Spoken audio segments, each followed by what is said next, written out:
Today we're going to be talking about 8 releases and moves that wide receivers need to learn that you may not have heard of before. So this first release is going to be for a situation when you have a DB who's lined up inside shade press. You're trying to hesitate off the ball to get his feet to stop and then take off and beat him with this outside release. So you can use this on any move, but we're going to talk about it like we're running a fade route, okay? So this is a kick step, hesitation, skip release. So a kick step is you're doing this with your back foot, and we're going to show you how all these releases and moves will look full speed in a second. But what you're going to do is you're going to kick with your back foot. That starts up the release. It's a quick kick. You're loading up your hips, and then what you're going to do is you're going to take a 45-degree angle hop with your left foot, and then we're just going to take off and go. Now, the reason why we do that is because DBs are taught anytime they see a receiver kind of change up speed, change up tempo to the outside, sit inside. Expect that he's trying to lull you to sleep and almost run a slant inside. So if we can do that, get that DB's feet to stop, then we can get a step on him and burst up to the outside. So remember, it's a kick step, hesitation, and then just take off and go. We're going to show you how this thing should look full speed. Now this next move that we're going to be going over for receivers is going to be that same hesitation skip, but it's going to be a jab step after the hesitation skip. Now the reason why we do this is because as a receiver, we always want to be able to react to what a DB shows to us, because a DB is not always just going to stand stationary. He might change up his coverage, he might change up his leverage, and we have to be prepared to react. So we talked about it, guys. The reason why a lot of receivers slide to the outside, or DBs are taught, is that, oh, sit inside, expect the slant. But what if the DB jumps to the outside and I want to do a hesitation and go? We have to be able to react and take the inside release. So let's say I'm running a 10-yard post, for example. I would love to come off the ball here, hesitate, outside release, get up to 10 and give a move. But if that DB, as soon as he sees me start to hesitate to the outside, jumps to the outside, I got to be able to put the brakes on and take the inside release, take what he gives you. So it's the same type of move. We kick, hesitate, jab, back to the inside, push up vertical to whatever the route may be. We're going to show you how this thing should look full speed. Now, before we get into that full speed example, you guys, if you're a receiver and you would like a daily workout schedule that you could do for 2 months, check out that very first link in the description below for our elite wide receiver training package. It's 2 months of daily workouts for receivers in the gym and on the field. So we break down route running workouts, press release workouts, catching workouts, gym stuff to get you faster, more explosive off the ball, stuff to work on your balance, everything, you guys. We put everything into a schedule. Monday you're doing this, Tuesday you're doing that, lay out the exact sets and reps, and we give you a video example of each drill and exercise. So guys, if you want some more information on that, check out that very first link in the description below. Let's get back to this video.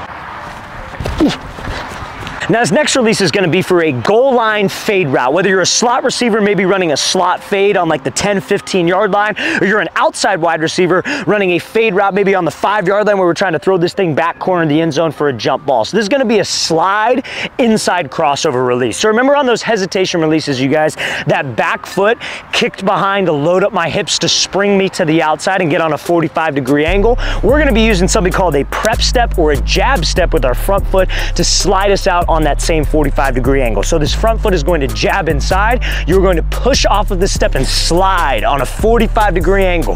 What we're trying to make the DB think, again, anytime I'm hesitating the outside, make him think slant. You're going to slide, then we're going to step with my right foot, jab back to the inside to threaten the slant, and then burst back up to the fade. The reason why we only want to do this on a goal line fade is if you guys try to do a slide crossover on a longer fade, that might take too long and screw up the timing with the quarterback. So we're going to show you how this release should look full speed for a goal line fade.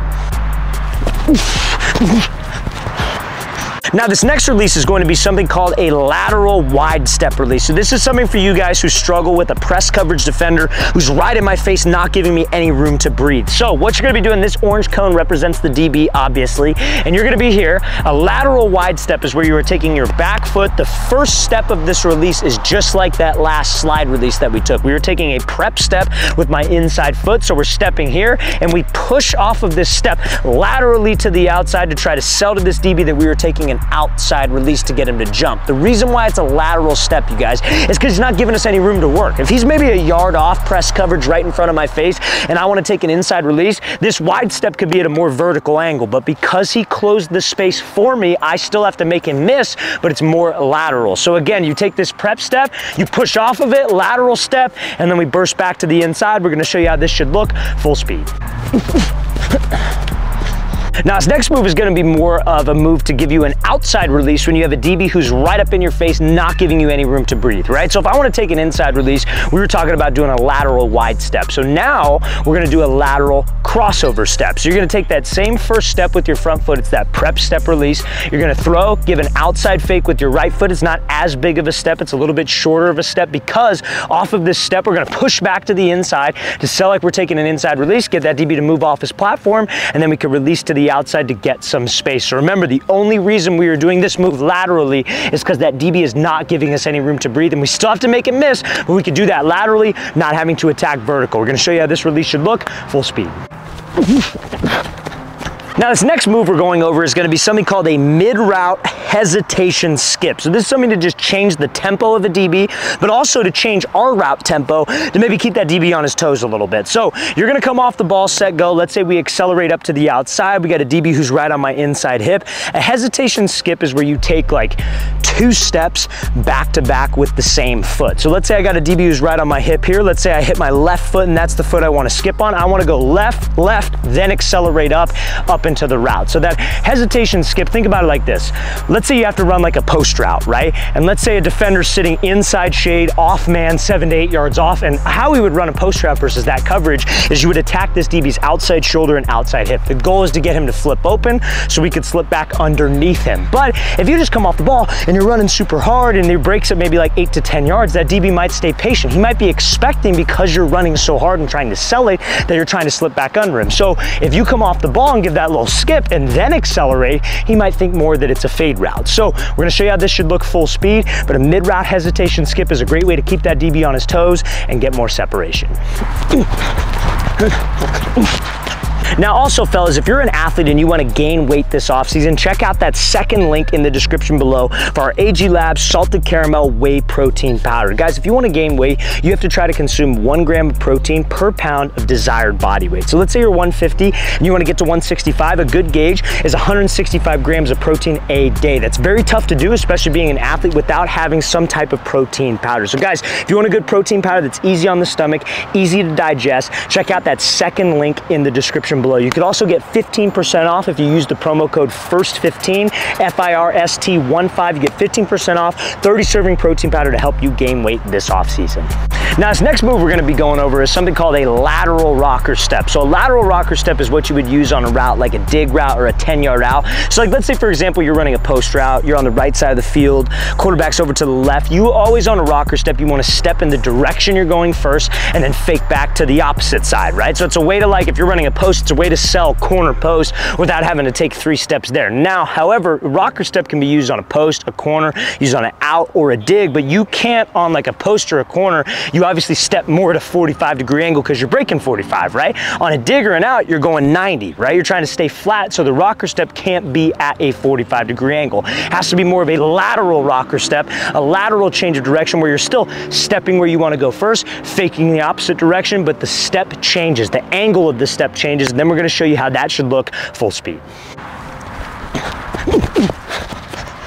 Now this next move we're going to be going over is something called a peek back move. So a peek back move is anytime you're running an outside breaking route when you have a DB who's lined up inside shade press, just something extra to be able to sell vertical, right? So like, let's say I'm running a out route, for example. If I got a DB inside shade press, I want to give him a move, I want to sell fade, I want to make him think I'm going vertical so his hips and shoulders flip to the opposite end zone. And then I could just put the brakes on, separate, and go. Now, a smarter DB may not fall for that all the time, so using a peek back move is a great way to get him to expect fade, and then we could break off and get some separation. So we got a guy inside shade, we attack him to the inside, we burst up to the outside, but then you peek back over this inside shoulder when you get maybe about 5 yards away from your break point. So peeking over this inside shoulder, and then we put the brakes on the exact same way. Your pad level should stay the same, your stride should stay the same to sell that fade, and then we could break off and maybe get a little bit more separation. You can use this on a comeback route, use it on an out route, or even a corner route. So we're going to show you how this should look